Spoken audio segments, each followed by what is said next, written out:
Hello everyone, it's again welcome to Just Football Channel. Oh my goodness, it's been a while. We've been like in a international break. Oh my goodness, it's been a while. I've been like trying to understand more of the international competitions, club friendlies, European World Cup qualifiers. Oh my goodness, and a lot was transpiring during that time of international break. Yes, though it was a little bit boring, not getting Premier League games and Champions League football, but I so much fell in love with Scotland for starters. Ireland, their striker Parrot. Oh my God, it has been a terrific 2 weeks. But yet again, we come back. Yes, welcome back to the channel. We come back with the match day 12 Premier League match previews, and I want to go into it away. But the truth of the matter is, don't forget to subscribe, like, and share this video because we are back and we are here till March. There is no more international break until March next year, 2026. So basically going to the weekend with Chelsea hosting, actually it is Burnley hosting Chelsea at Turf Moor, and we all know Chelsea went into the international break with 2 wins against Wolves and the Tottenham Hotspur. So Chelsea come into this game, they are going, it is an early kickoff, they are going at Turf Moor where they have always won, and Chelsea is always good against struggling teams. And we know how Scott Parker's men failed to get goals. Though they try to play a pragmatic game at home, they try to put in some 30 and there, but their only challenge is not scoring. So I will see Chelsea winning that game, though Chelsea has injury concerns because the Copper is still out. Then potentially also Enzo Fernandez might not feature into this game. Pedro Neto is also injured. And of course, the rest of their defenders who are still injured. But yet again, as I've said, Chelsea are in the top 4. Okay, they are in the 3rd place. And they always win the such games. But expect Burnley to put some threat here and there. They won't be easy to crack, but will be a win for Chelsea. I probably think Chelsea will comfortably win like 1-0 or 2-0. But on the foundation, that's Ghana doesn't score, because we've seen there are 3 games whereby he has scored. Chelsea has failed to win. So we pray as he's going to, he might get his 100th Premier League appearance. If he scores, and we have to pray that bad comment on him, Chelsea wins and dies. But otherwise, I see Chelsea win here. So then after that, we shall see Bournemouth versus West Ham. West Ham has won their last 2 games. Espirito Santos, he has won the 2 games against Burnley and Newcastle. And then Bournemouth has lost their last 2. They lost to Aston Villa and MANCTY. So Bournemouth come into this game. Yeah, they are still in the top 8 because they have 18 points. Whether you guys have seen it, the top half of the table is so congested, extremely congested. Teams are like this. From the 3rd place team to the 10th or 12th, the difference is almost 3 points. You have 2 teams which have 18. Bournemouth, Man United, and Spurs. Chelsea has is it 20? Chelsea has 20, Man City has 22, and Aston has 26. The table is so congested, and Bournemouth just have to get to back winning ways. Though they have injury concerns, the 2 Adams are both injured, but Bournemouth at home is really, really competitive and solid. But I see Espirito Santos getting a point. That is my take. I see West Ham getting a point into this game. That will be a fully fought point. So I'm backing West Ham. Yes. But yet again, at that same time, we're going to see Wolves versus the Crystal Palace. Crystal Palace will actually have some on a good run of matches. They are winning actually. The last 5, they had 4 wins in the last 5, apart from that draw they had. Or before the international break, they had a draw going to the international break. But otherwise, they have always scored. They have always gotten points. But this one is they are going to Wolves, who sacked their coach and brought in a new coach, Rob Edwards, who was at Luton. You know, the guys were seeing how Luton was playing. So they always appointing their former player to be the one to see whether they will rescue them from going down from the relegation zone. So many people think new coach and vibe and all that, the game will also be tight. But yet again, Crystal Palace always finds a way. But also, this game is hard to call actually. It's hard to call because, as we said, new manager, new beliefs, and those guys, new managers always fight. And two, all of this at home. And I think he has had some good time to like put in his instructions and basics and information and all that because we've been in international break. So that game, I fancy Crystal Palace, but yet again, new coach. So it is hard to call. For me, it is hard to call. Then later on, that at 6 yet again, we are seeing Brighton versus Brentford. Brighton actually is good at home and Brentford is bad on the road. Yeah, and it has some injury concerns and it has dropped in form of recent. As went into international break, actually it lost the game of football. So I also see Brentford losing this one and the form of Welbeck. I hope he contains his momentum yet again and he showcases us, but at Amex it is hard to get a win. And I know that you guys know it that the two managers, not the manager, the owners of Brighton and Brentford, they have a big rival. So this game is always a tough game. And I think the home team always wins.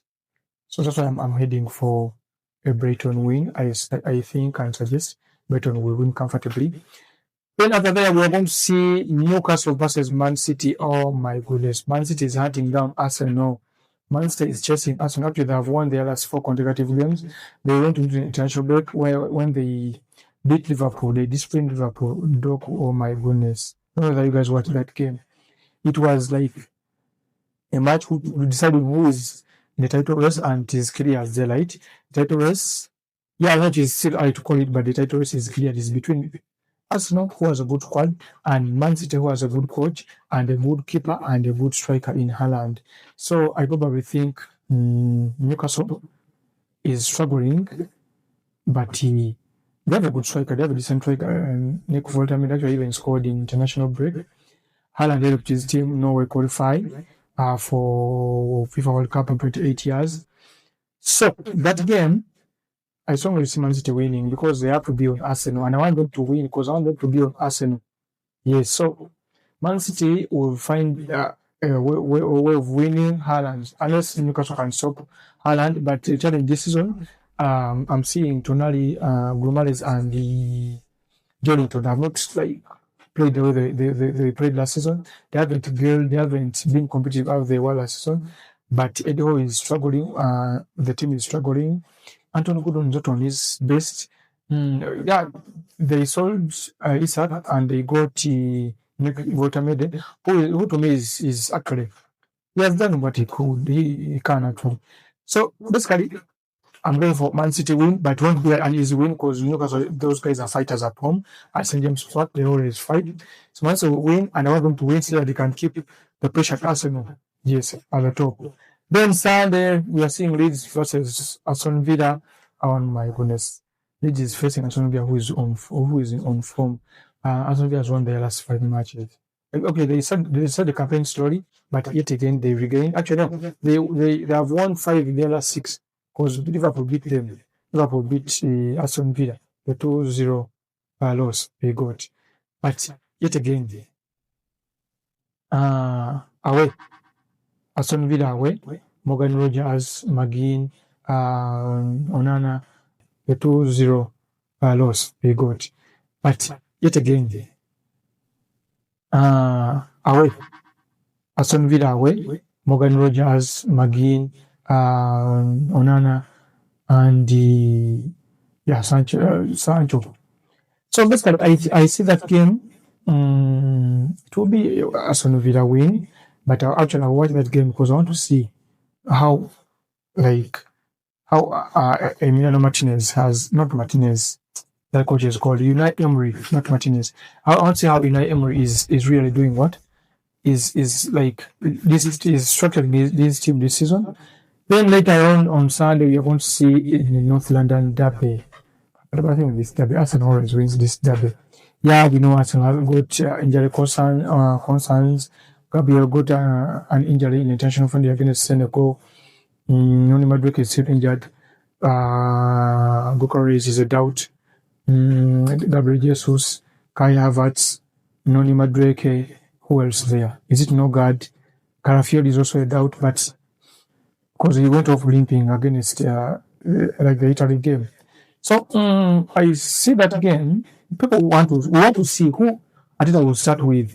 Is he playing the Saliba and the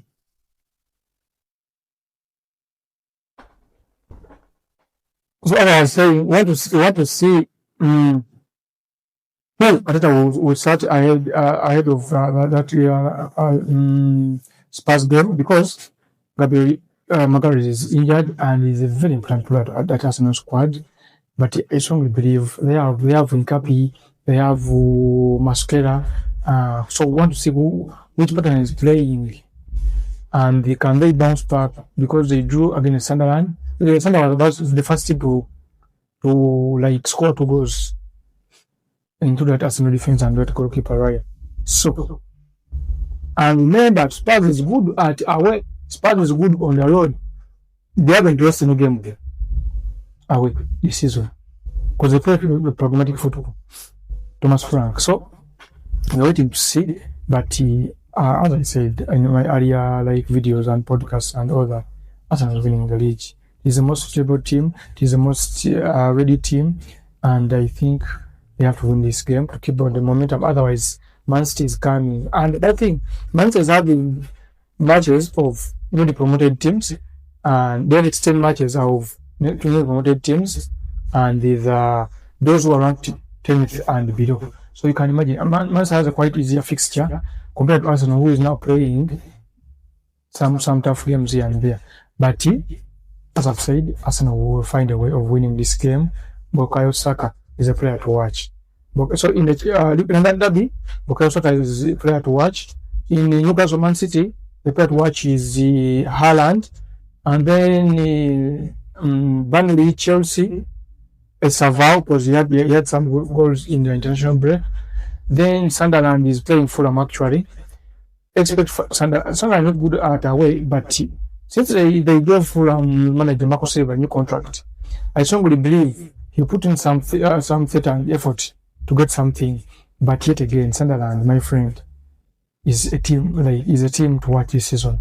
For me, I'm a Man fan, but I support what? Sunderland. So basically, then my Man is playing Monday Night Football. Oh my goodness, United at home at Old Trafford is going to host Everton. And we've always won this fixture. Amorim and the guys. Yeah, Benjamin Sesko is injured. Alexander Martinez came back and he was even training with the Argentine team. So, Madrid must just win this team. Just win this game and we maintain our unbeaten run. Though we drew the last 2 games, but we need to keep the momentum. Yeah, and our next 5-10 matches are winnable. Amorim, our next 5-10 matches are winnable. Just give us that. Give this manager strand guy 5 wins and the guy dreams of his hair. But basically that is it, guys. So drop in your thoughts. Who do you think is winning the derby? Newcastle Man City. We always know how Newcastle is always tough at home. How are you seeing that game ending? Then Chelsea is playing Burnley. So guys, drop in your thoughts. Tell me your thoughts. Tell me your thoughts. What are you thinking about match week 12 or match week round 12? So guys, don't forget to subscribe. Stick around for more. Thank you. Just football. Thank you for watching.